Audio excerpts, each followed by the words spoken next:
On the ground, Athi Mtongana is in Cape Town, where a march is expected to get underway. Athi, good morning to you. How's the situation looking?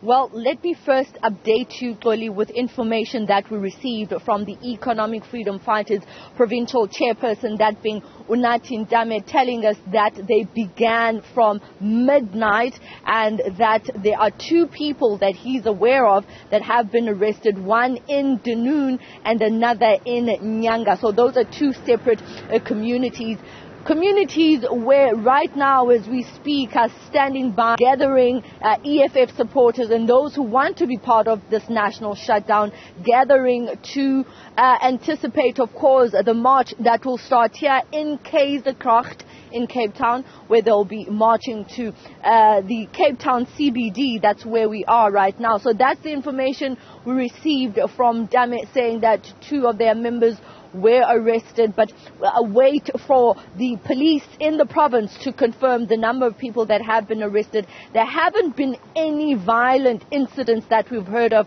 not from the EFF at least, and at least not from the police's side as well. But a lot of resources have been deployed by the city of Cape Town as well as the South African police. I'm going to move briefly out of shot so my colleague can show you that police are starting to arrive here in Keizersgracht together with members of the media that are here to assess the situation.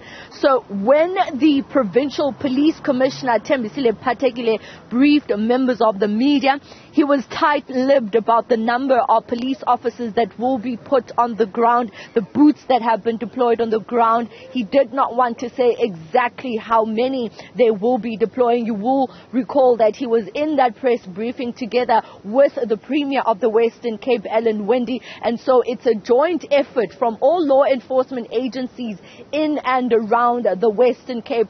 The traffic officials are also on the ground. We also see some aerial bird's eye view resources that have also been deployed. We heard from J.P. Smith, the Mako member for safety in the city of Cape Town, talking about how they'll be having drones, for example, monitoring the situation from the bird's eye view. We've already seen a chopper, a SAPS chopper, also flying above us this morning. So we're expecting those EFF supporters and those who are ordinary citizens who are saying they want the president to resign, and those who are saying that they are frustrated with the current situation with regards to load shedding. And thank you very much. Live for us in Cape Town, let's take you to Durban, specifically in Glenwood, and that's where we find Karinda Jagmohan, who is following a dozen members of the EFF. Karinda, good morning to you. The punchline by the EFF, at least at this time, is that they are happy with the response thus far because there are business operations that have shut in certain instances, and that proves, in their language, that proves that people have responded to a national shutdown. Is that the kind of response you are seeing in KZN? So you can see behind us the number of people that are here, and you can see that there are quite a few people that just stopped for a while now, and around us is quite a large police force. Let me just perhaps grab SG Marshal Gabanisa. Thanks for speaking to us live on Newzroom Afrika. Now tell us, you're heading to the West Street. How many members of the EFF in KZN do you expect to participate today? All of them, they are participating. We're all over the streets of KZN, on all 11 regions and 44 sub-regions. For all members of the EFF, as we can speak to you, they are on the ground participating in this necessary shutdown that Cyril Ramaphosa must step down because he's a useless president who has sold out this country and then he's operating with criminals. So it's of no use to have a person like him as the president of this country. So we're all over the place. We're not scared. We're not intimidated. There's no amount of security forces that they can bring us down or infringe on our constitutional rights. We know our rights, and we're going to be occupying the streets of Durban up until the time we give a different command. Sir, we heard from some of the members today that there were issues with buses because the EFF wanted to bus in people, but the buses you were hired let you down. Can you tell us more about that? Yes, Pengicel and his police, they went to intimidate the bus owners to tell them that if they give us buses, they're going to, including the Minister of Transport, because you know some of the transport people, the small businesses who are members of the EFF, but sometimes they do small business like scholar transport. The Minister of Transport issued a directive that anyone who carries the members of the EFF, they're going to cancel their contracts that are doing scholar transport. So they felt that they're going to lose what is legal that they use to feed their family. So we are in a government that is on a dictatorship approach that intimidates small businesses. We've got a lot of them. We have buses. Those buses are owned by individuals who do scholar transport, but they are members of the EFF and they were called one by one. That's why they couldn't come and assist us, including the taxis. Even now as we speak, there are fighters who are coming with their own personal taxis. They are being stopped by the police to say there are no taxis that are allowed to carry or ferry any EFF members. But we're not scared. We have sent trucks. They're going to come here with trucks and everything else, bakkies, everything. They're going to come and we're going to occupy the streets of Durban. Lastly, when is this national shutdown going to end here in KZN? No, it will end when we give that command. Remember when the shutdown started, the command came from Winnie Matikizela House. Until that command comes from Winnie Matikizela House, that's where all the members of the EFF take command from. Until that command came from there, the shutdown continues. Thank you so much for your time. SG Marshal Dlamini, joined as well by the provincial chairperson for the EFF in KZN, and you can see in behind him a number of EFF members that are continuing their walk in West Street. But I'll show you when he speaks about the police that have surrounded us. Gift and Kosi, the cameraman, will turn around and show you the number of police vehicles that are here. This is just the front line, and ahead of that, going about a kilometer ahead of us, are more police vehicles. There's also a helicopter in the sky that is watching us as well. So it's quite a secured march, just in terms of what we've heard about the deployment of police on the ground. There's even a car behind you, Gift. Just be careful there. But there's police, Metro Police, SAPS that are walking around this march. There are vehicles and there's a plane in the sky as well we hear. Now, this is just one part of this march in terms of what is happening along West Street, but we hear that the EFF members are going to be deployed to other areas in Durban and KwaZulu-Natal, the surrounding area. Of course, Durban and Richards Bay, we hear, are their main hotspots for the EFF. Of course, these are the two bigger business district areas for the province as well. My colleague Nobuhle Modise is in Richards Bay currently to give you an update from there as well, but I'll keep you updated about what's happening here in Durban. Jagmohan, thank you indeed. All right, as you've heard Karinda suggest, Nobuhle Modise live for us in Richards Bay. Quiet where you are once again, Nobuhle. How are authorities there, local government authorities, responding to any particular protest that may occur?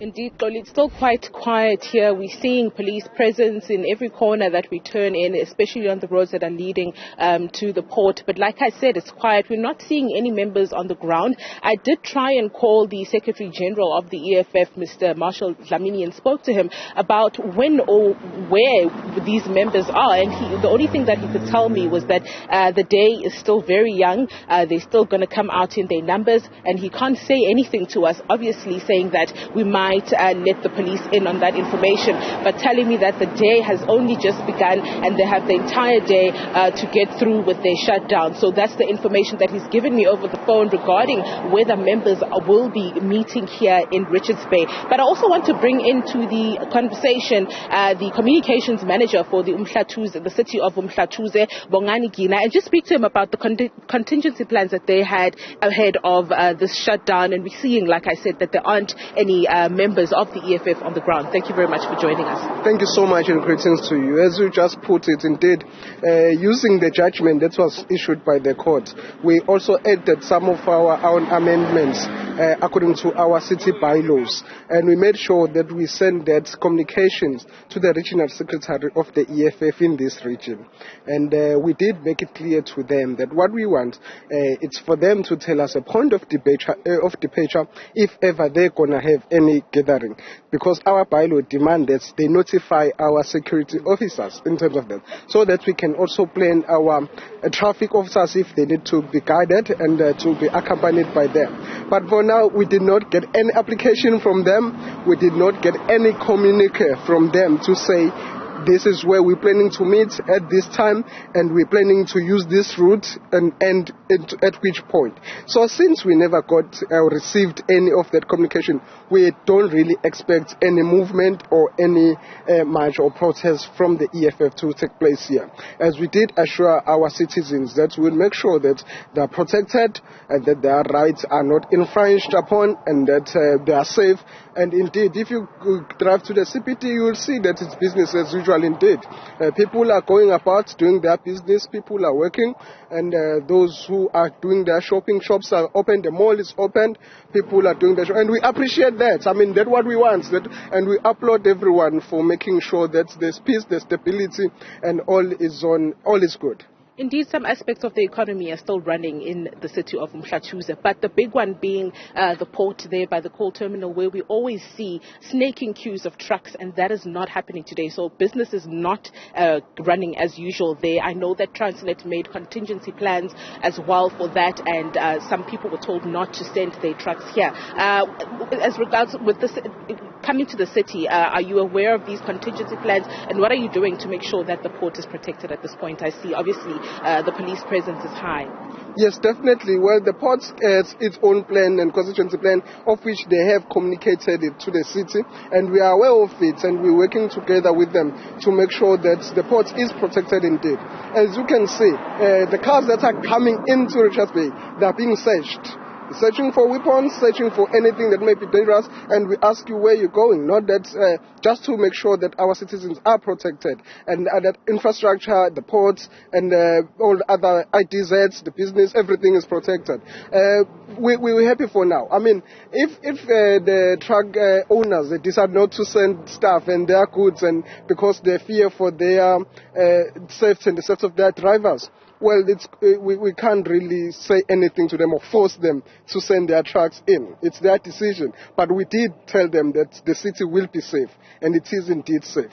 Thank you very much. That is Bongani Gina, who is the communications manager here in the city of Mhlathuze. I just want to ask my colleague, Lungelo, just to follow me as I show you what's going on here. As he mentioned that they are doing stop and searches. You see that there's a Metro Police here, as well as members of the Community Policing Forum that are also here. And they've been here throughout the morning when we got here at different roads that lead to the port. As I mentioned, as you can see, they're stopping vehicles and searching them. So this is what it is like here on the ground in Richards Bay. We haven't seen any members of the EFF on the ground as yet, but like I said, when I did speak to the leadership of the EFF, the national leadership that is, they did mention that the day has only just begun and they still have the entire day to ensure that nothing takes place economically, that is, in Richards Bay. Modise, thank you very much. Live for us in KZN there and Richards Bay. All right.